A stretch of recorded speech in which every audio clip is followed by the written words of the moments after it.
आज मैं आपको वो 5 स्टेप्स बताऊंगा जो कि मैं रोज फॉलो करता हूं मेरी जिंदगी में मेरी अंग्रेजी को सुधारने के लिए, और यही काम करके आज मैं जो भी कर पाया हूं इसी की बदौलत है।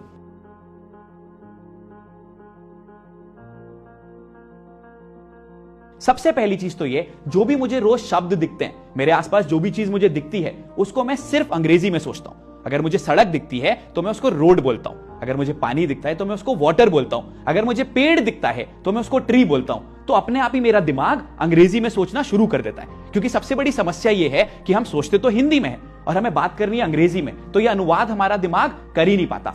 जो मैं दूसरा काम करता हूं वो ये, जो भी चीज मेरे संग रोज मेरी लाइफ में होती है, मेरे वर्क से रिलेटेड, मेरे काम से रिलेटेड, उसको मैं अंग्रेजी में सोचना शुरू कर देता हूं। फॉर एग्जाम्पल, मैं ऑफिस रोज सुबह 9 बजे जाता हूं। I go to my office every day at 9 PM। मैं ऑफिस से शाम को 6 बजे वापस आता हूं। I come back from my office at 6 PM।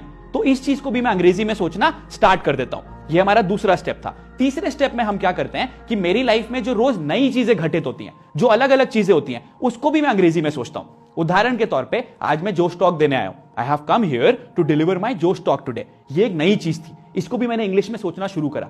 अब आपके वर्ड्स कवर हो गए, सेंटेंसेस भी कवर हो गए। अब समस्या ये आती है कि इसको आगे कैसे लेके जाएं। जो भी चीज आप सोच रहे हो उसको कागज पे लिखो। मैं रोज उसको कागज में लिखता हूं, रोज प्रैक्टिस करता हूं। और एक चीज का मैं बहुत ध्यान देता हूं, वो ये कि मेरी ग्रामर सही है कि नहीं। ग्रामर चेक करने के लिए मैं एक टूल है जिसका नाम है Grammarly, free of cost tool है, आप भी यूज कर सकते हो। मैं उसका एग्जांपल लेता हूं, उसको यूज करता हूं और अपना पूरा पैराग्राफ उसके थ्रू लिख देता हूं। अब जब भी मैं प्रैक्टिस करता हूं, आप देखो मेरे वर्ड्स भी हो गए, मेरे सेंटेंसेस भी हो गए, मेरी रोजमर्रा की जिंदगी भी हो गई और मेरी ग्रामर भी ठीक हो गई। और उसको मैं बहुत तेज आवाज में दिल खोल के बोलता हूं। ऐसी हिंदी भी बोलते हैं ना, दिल खोल के जब मैं बोलता हूं तो ऑटोमेटिकली वो मैं इंटरनलाइज कर लेता हूं, मेरी बॉडी में आ जाता है, मेरे माइंड में आ जाता है, और ये चीज अपने आप ही आपके पास नेचुरली आने लग जाती है। रोज मैं एक नया शब्द लेता हूं या एक नया इडियम लेता हूं और रोज उसको प्रैक्टिस करता हूं। अब उससे क्या होता है, रोज मैं एक नया शब्द भी सीख जाता हूं, नया इडियम भी सीख जाता हूं, और मेरा कॉन्फिडेंस अपने आप ही बढ़ता चला जाता है। और यही काम जितने भी मेरे ग्रुप के मेंबर्स हैं, मैं सबके लिए करता हूं, सो दैट वो लोग भी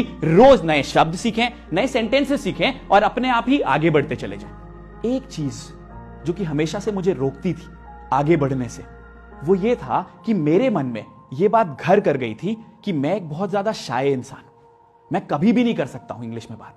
और उसका बहुत बड़ा कारण यह था कि मेरे परिवार वाले मुझे हमेशा यह बोलते थे कि यार राहुल, तू बहुत शाय है, तुझे अपनी शायनेस से उबरना है। शायद ऐसा कुछ आपके साथ भी होता होगा। यही चीज मैं आपको बताना चाहता हूं, आप बिल्कुल भी शाय नहीं हो। अगर आप शाय होते तो बचपन में रो के आप कभी भी चॉकलेट नहीं मांगते, खाने के लिए चीजों के लिए कभी भी बात नहीं करते। वो एक चीज है जो कि आपके मन में डाल दी गई है, और जो आपका माइंड है, जब तक आप उसे ट्रेन नहीं करोगे, जैसे मैंने खुद के माइंड को ट्रेन करा, आप कभी भी आगे नहीं